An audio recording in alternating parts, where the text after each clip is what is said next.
오늘은 2017년 6월 25일입니다. 1950년 6월 25일 한국 전쟁이 발발한 지 67년이 되는 해가 되겠습니다. 120세의 나이로 이제 하나님의 부르심을 받아 죽기 직전에 전체 이스라엘 백성들에게 마지막으로 하나님 말씀을 선포했습니다. 옛날을 기억하라. 역대의 연대를 생각하라. 내 어른들에게 물으라. 분명히 물으라고 명령하고 있습니다. 그들이 내게 이르리로다. 오늘 이 본문에서 우리는 세 가지의 명령을 찾아볼 수가 있죠. 첫 번째는 기억하라, 생각하라. 두 번째는 생각하라. 세 번째는 물으라. 오늘 우리는 이 세 가지의 명령을 6.25 전쟁에도 똑같이 적용해야 됩니다. 우리는 1950년 6월 25일 6.25 전쟁을 기억해야 됩니다. 그리고 두 번째는 6.25 전쟁의 연대를 생각해야 되죠.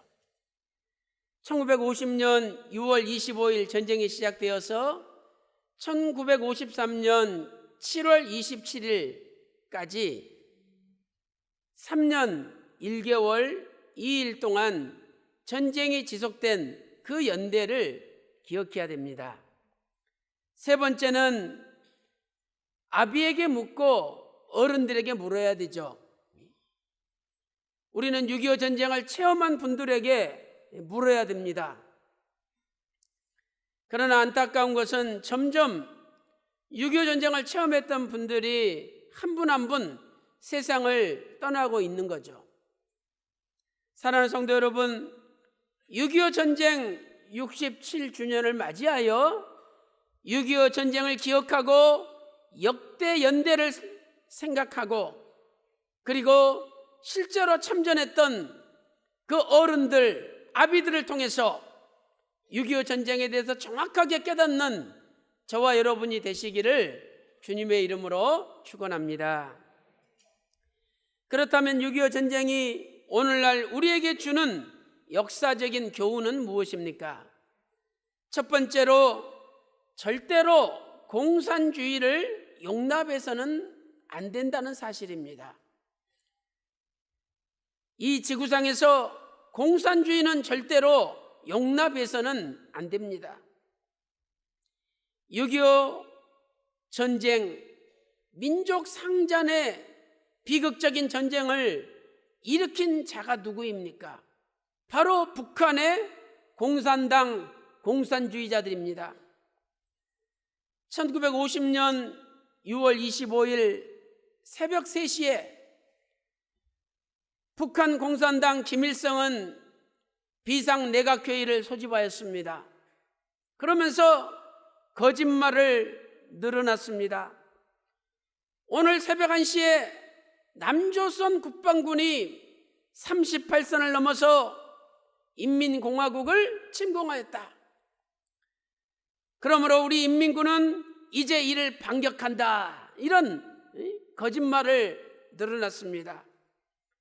그리고 나서 새벽 4시 북한 공산당 전선사령관이 김책인데 전선사령관 김책에게 새벽 4시를 기해 국방군을 반격하라 이렇게 명령을 내렸던 것입니다. 전쟁이 일어나자마자 대한민국의 수도 서울은 3일 만에 함락되었습니다. 그리고 대한민국 국군의 주력인 6개 사단 44,000명이 3일 만에 완전히 괴멸되었습니다. 아니, 만약에 6.25 전쟁이 대한민국의 북침이라면 어떻게 3일 만에 수도가 함락되고 6개 사단 44,000명이 순간 괴멸이 되겠습니까? 대한민국은 아무런 준비도 없이 일방적으로 불법 남침을 당했기 때문에 이러한 일이 일어났던 것이죠. 1950년 6월 26일 6.25 전쟁 다음 날이죠. 북한 주재 소련 대사 시티코프가 쓴 비밀 문서가 발견되었습니다. 그 시티코프의 비밀 문서에 보면 분명하게 6.25 전쟁은 북한 공산당의 불법적인 남침이었다라고 기록을 하고 있는 것이죠. 1950년 6월 25일 시작된 전쟁은 1953년 7월 27일까지 3년 1개월 2일 동안 진행되었습니다. 그 기간 동안에 북한 공산당은 수많은 양민들을 학살하고 우리 기독교인들을 다 죽였습니다. 1950년 6월 28일 3일 만에 대한민국의 수도 서울이 함락되었죠. 그리고 인민군이 서울대학교 병원을 점령했습니다. 이 서울대학교 병원에는 약 100명의 부상당한 대한민국 국군들이 도망가지 못하고 누워 있었습니다. 그런데 북한 공산당은 그 부상당한 아무 죄도 없는 병사들을 창으로 찔러서 죽이고 개머리판으로 머리를 난타해서 죽이고 어떤 사람은 워카발로 목을 눌러가지고 죽였습니다. 심지어 큰 돌로 머리를 내쳐서 죽이기까지 하였습니다. 또한 이 죽은 시체들을 다 모아놨죠. 그리고 불을 지르기 전에 큰 트럭으로 몇 번 왔다 갔다 하면서 다 확인 사살한다는 핑계로 짓눌렀습니다. 이것이 바로 북한 공산당의 실체입니다. 제네바 협정은 비록 상대방 대적 병사를 할지라도 부상당한 병사는 인도적으로 간호해야 된다라고 협정을 체결했습니다. 그러나 북한 공산당은 피도 눈물도 없는 악마적인 집단입니다. 북한 공산당은 남한을 점령하고서 가는 곳곳마다 교회를 폐쇄하고 불질렀습니다. 기독교인들은 전부 죽였습니다. 이제 다시 전쟁이 일어난다면 대한민국 교회 전부 다 불태움을 당하고 모든 크리스찬들은 순교를 당할 것입니다. 1950년 9월 28일 다시 서울을 수복했죠. 3개월 만에 서울을 수복했습니다. 그 3개월 동안 전국에서 16만 5천 명이 학살되고 12만 2천 명이 납치를 당했습니다. 그들은 16만 5천 명을 죽창으로 찌르고 잔인하게 죽였던 것이죠. 사랑하는 성도 여러분, 우리는 6.25 전쟁을 통해서 북한 공산당의 잔악성을 목격하였습니다. 그러므로 이제 우리 대한민국이 절대로 북한 공산당에 의해서 적화 통일이 돼서는 안 된다는 사실입니다. 오늘 6.25를 통하여 대한민국의 자유민주주의를 수호하는 평강제일교회 성도, 그리고 이 땅에서 공산주의와 친북 종북 세력을 다 몰아내는 대한민국 자유민주를 수호하는 일에 앞장서는 모든 대한민국 국민들이 되시기를 주님의 이름으로 축원합니다. 두 번째로, 강력한 국방력, 확고한 안보 의식을 가져야 됩니다.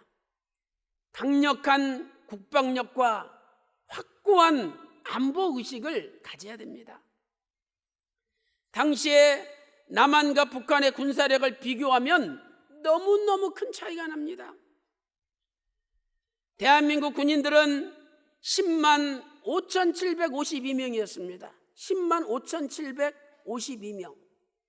그러나 북한 인민군은 20만 1,050명, 20만 1,050명, 2배 차이가 납니다. 또 북한은 T-34 전차가 258대였습니다. 그러나 대한민국은 전차가 한 대도 없었어요. 그래가지고 대한민국 군인들이 수류탄을 들고 전차 속으로 뛰어들어서 자신의 몸이 산화되면서 전차가 남진하는 것을 막지 않았습니까? 거기다가 북한은 야크 34 이 전투 비행기가 211대가 있었습니다. 그러나 대한민국은 광목천으로 이렇게 둘른 연습기 22대밖에 없었습니다. 그러니 국방력을 비교할 때 도저히 남한이 북한을 막아낼 수 없는 상황이었던 것이죠. 현재 2017년 현재 북한은 40여 기의 핵무기 그리고 약 1,000개의 미사일, 단거리 미사일, 중거리 미사일, 장거리 미사일로 무장하고 있다는 것이 군사 전문가들의 판단입니다. 그러므로 오늘 우리는 국방력을 강화하여 북한의 핵무기와 미사일을 막아낼 수 있는 준비를 해야 되는 것입니다. 왜 사드를 배치합니까? 사드는 공중에 50km에서 150km 사이에서 적이 발사한 미사일을 격추하는 시스템입니다. 우리가 북한의 미사일로부터 대한민국을 보호하기 위해서는 미사일을 격추하는 사드가 반드시 필요한 것입니다. 그런데 사드 배치를 반대하고 데모를 하고 있으니 이것이 대한민국의 안보를 생각할 때 얼마나 위험한 일인지를 알 수가 있는 것입니다.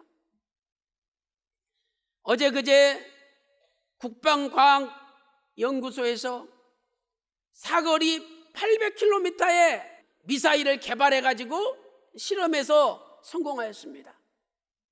우리 대한민국도 800km 사정거리에 있는 현무 2C라는 미사일을 갖게 된 거예요.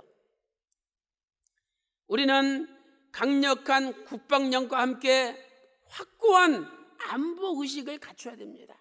확고한 안보의식. 1950년 6월 25일 6.25 전에 북한 공산당이 남침할 거라는 징후가 자그마치 417회가 노출이 되었습니다. 417회. 그런데도 대한민국 국민들, 대한민국 군인은 이 징후들을 다 무시한 거예요. 설마 북한 공산당이 쳐내려오겠느냐? 아니란 생각, 확고한 안보의식이 없었던 것입니다.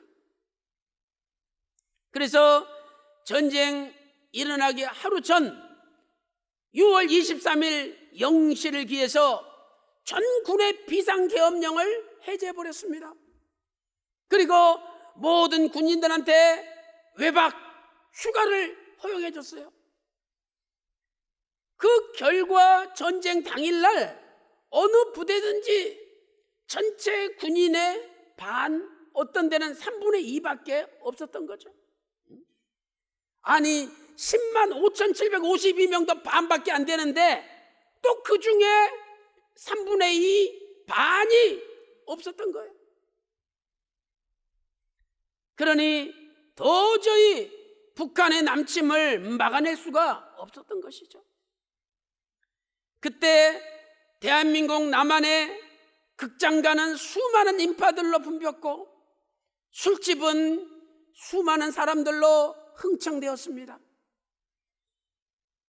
향락과 사치가 넘쳐나는 시대가 1950년 6월이었습니다.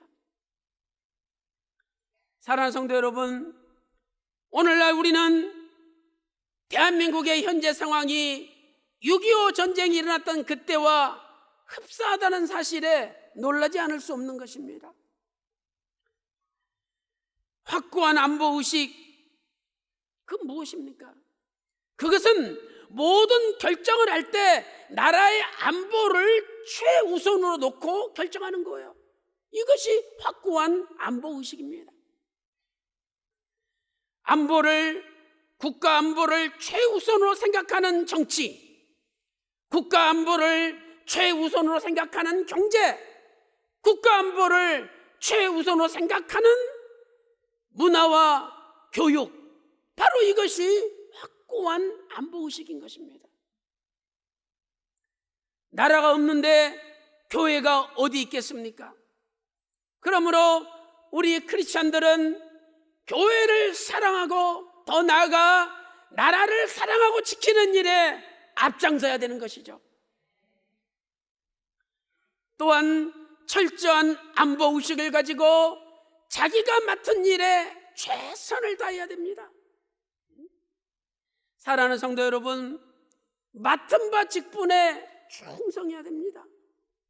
군인과 경찰은 나라 지키는 일에 충성해야 되고, 기업인은 정직하게 돈 버는 일에 충실해야 되고, 학생은 열심히 공부하는 일에 충실해야 되고, 우리 믿는 사람 종교인들은 자신의 종교를 통해서 기도하는 일에 충실해야 되고, 이렇게 각자의 맡은 부서에서 충성할 때 하나님께서 우리 대한민국을 지켜주심으로 애국가 노래처럼 하나님 보호하사 대한민국 영원 무궁토록 만세가 될 줄로 믿습니다. 큰 세 번째로 하나님께 기도하는 나라가 되어야 됩니다. 하나님께 기도하는 나라. 사무엘상 17장 47절 보니까 전쟁은 하나님께 속하였다라고 말씀하고 있습니다. 그러므로 우리는 나라를 하나님께 맡기고 기도하는 백성이 되어야 됩니다. 맥어더 장군이 1950년 9월 15일 인천 상륙작전을 단행함으로 전세가 역전되지 않았습니까?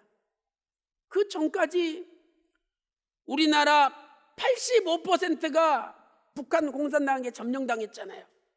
그래서 이쪽에 포항, 대구, 영천, 부산 요 조그맣게 남겨놓고 완전히 나라를 다 뺏겼잖아요. 그때 맥어더 장군이 인천 상륙작전을 단행한 거예요.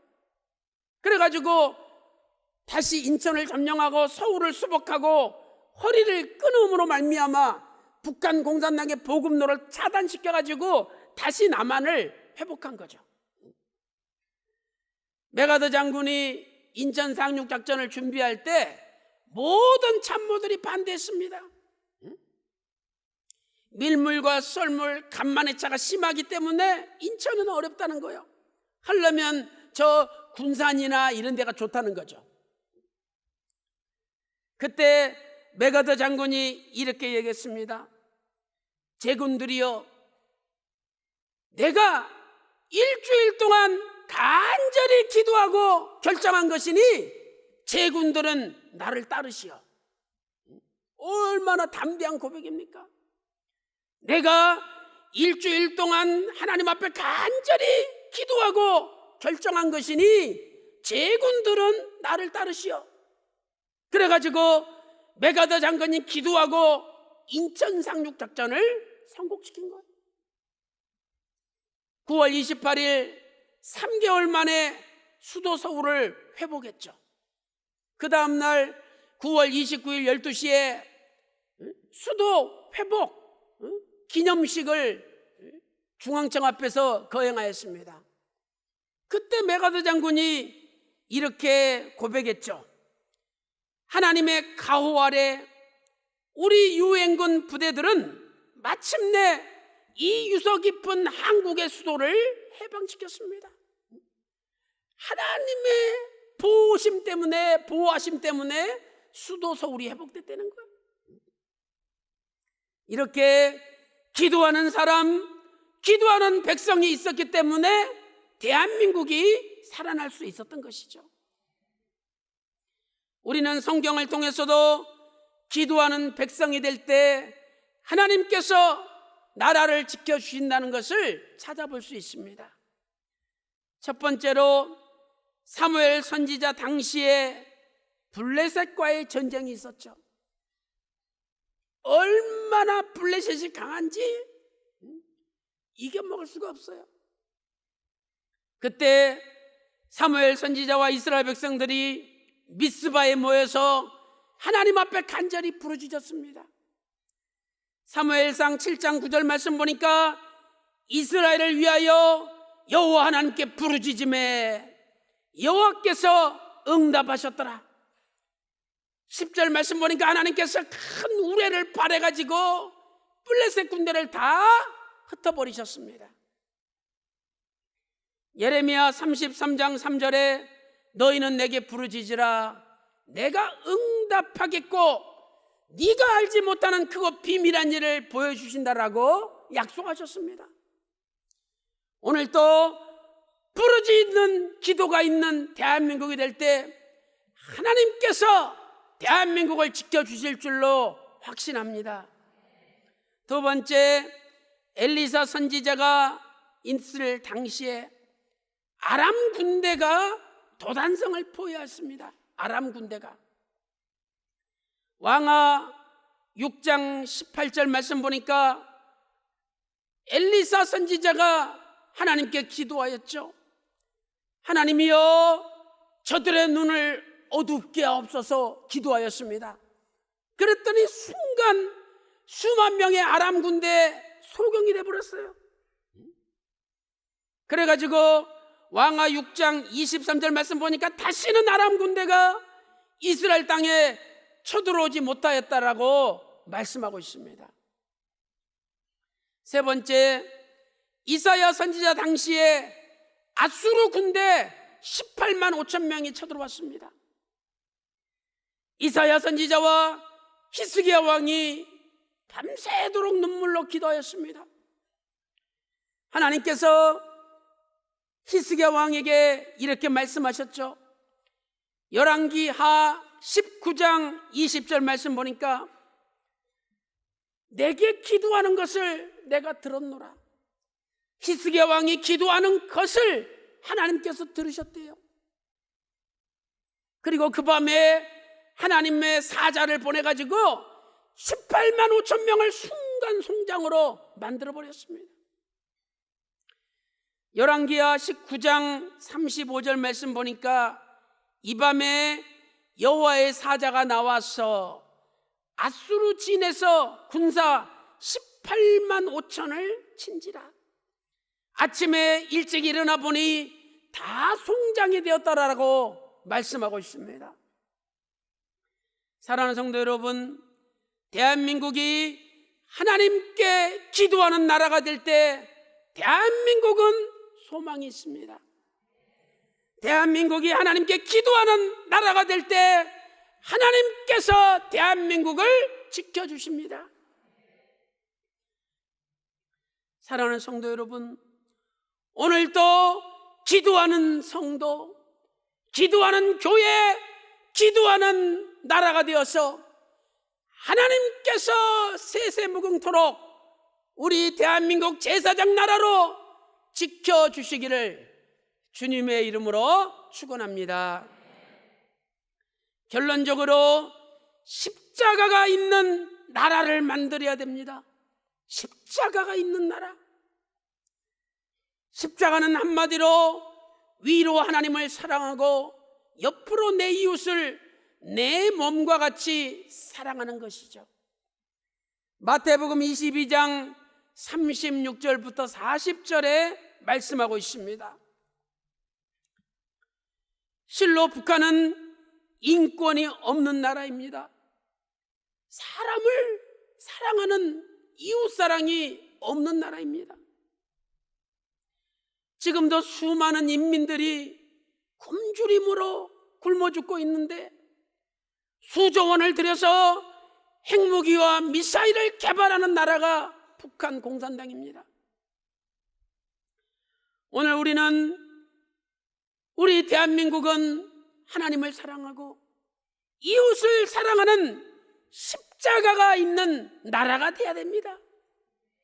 그래서 국민들의 인권이 존중되고 국민들이 누구나 존경받고 존중받는 나라를 만들어야 됩니다. 교회 안에서는 차별이 없어야 됩니다.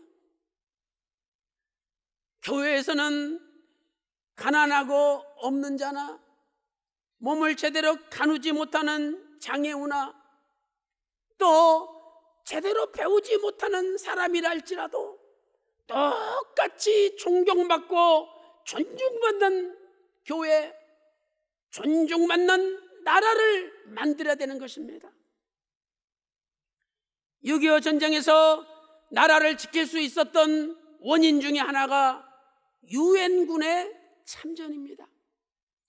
16개국에서 유엔군들이 도와주지 않았다면 대한민국이 공산화될 수밖에 없었을 것입니다. 아니, 유엔군들 입장에서 보세요. 알지도 못하는 나라, 알지도 못하는 사람들을 위해서 자신들의 피를 흘린 거 아닙니까? 이것이 바로 하나님 사랑이요 십자가 사랑인 것입니다. 사랑하는 성도 여러분, 오늘 저와 여러분도 자유를 위해서 피를 흘리는 성도들이 되시기를 소망합니다. 우리 자유민주주의 대한민국을 지키기 위하여 우리는 피를 흘려야 됩니다. 예수 그리스도의 십자가에 피 묻은 나라를 만들기 위하여 우리도 예수님의 십자가의 고난의 발자취를 따라가야 되는 것입니다. 사랑하는 성도 여러분, 6.25 전쟁을 상기하면서 이제 대한민국의 자유민주주의를 수호하기 위하여 우리도 생명 바쳐 충성하는 애국자들이 다 되시기를 주님의 이름으로 축원합니다. 오늘 철저한 반공의식과 확고한 안보의식으로 무장하여 절대 대한민국에 전쟁이 일어나서는 안 된다는 안보의식을 가지고 열심히 일하고 열심히 돈을 벌고 근검전략하면서 대한민국을 세계 1등가는 부강한 나라를 만들어서 우리 대한민국을 통해서 구속사의 예수 그리스도의 피 묻은 복음이 전 세계에 퍼져서 전 세계를 살리고 대한민국을 살리고 여러분의 가정을 살리는 위대한 평강의 성도들 다 되시기를 주님의 이름으로 축원합니다.